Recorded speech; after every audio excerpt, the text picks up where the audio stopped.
네, 이종섭 호주 대사의 귀국을 놓고 여야 반응이 엇갈리고 있습니다. 야당은 이 대사의 즉각 해임을 압박했고 여당은 총선용 공세라면서도 귀국 결정을 반기는 분위기입니다.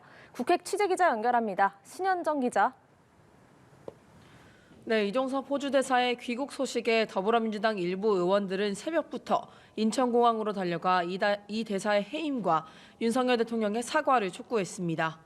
민주당은 이어 관련 기자간담회를 열고 이 대사가 도피성 출국을 했다며 정부 여당에 대한 압박을 이어갔습니다. 홍익표 원내대표는 국정조사와 이른바 이종섭 특검법에 여당이 협조해야 한다며 이 대사의 임명 자체가 잘못됐다고 비판했습니다. 국민의힘에선 늦었지만 다행이라는 반응이 나왔습니다.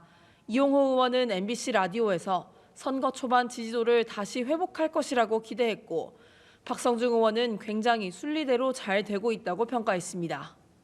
다만 일각에선 여전히 총선 악재라는 우려의 목소리와 함께 이 대사의 거취 결단이 필요하다는 주장도 나오고 있습니다.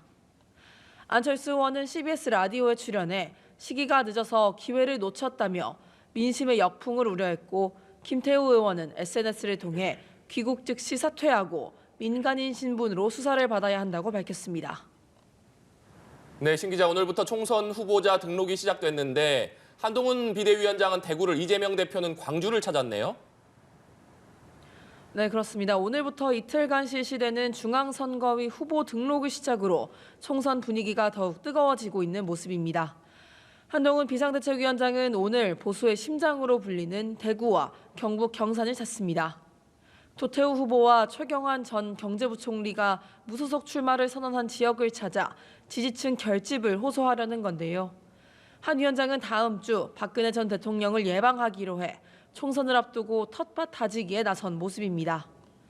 이재명 더불어민주당 대표는 광주와 전북 군산에 이어 충남 논산을 찾습니다. 이 대표는 5.18 민주묘지에 참배한 이후 국민의힘이 말로만 5.18 정신을 존중하고 있다고 비판하며 역사를 부정하고 매도하는 반역의 집단을 심판해달라고 촉구했습니다. 한편 조수진 더불어민주당 서울 강북을 후보가 과거 성폭행범을 변호한 이력과 관련한 논란이 지속되고 있는데요. 한동훈 위원장은 가해자를 옹호하고 피해자에게 2차 피해를 가하는 행동이 민주당에서 용인되고 있다고 비판했습니다. 반면 이재명 대표는 국민들이 판단할 것이라며 국민의힘 후보들의 적격성을 반대로 지적했습니다. 네, 제3지대 소식도 알아보겠습니다. 조국 혁신당 대표는 부산을 찾았다고요? 네, 그렇습니다. 조국 혁신당 대표는 부산에서 기자회견을 열고 윤석열 정권에 대한 비판을 이어갔습니다. 조 대표는 22대 국회가 개원하면 윤석열 대통령의 관건 선거 의혹 진상 규명을 위한 국정조사를 추진하겠다고 선언했습니다. 개혁신당은 어제 비례대표 순번이 발표된 이후 지도부 내에서 내홍이 이어지고 있는 모습인데요. 양향자 원내대표는 과학기술인재가 빠졌다며 거취와 관련한 기자회견을 예고했지만 돌연 취소했습니다. 지금까지 국회에서 전해드렸습니다.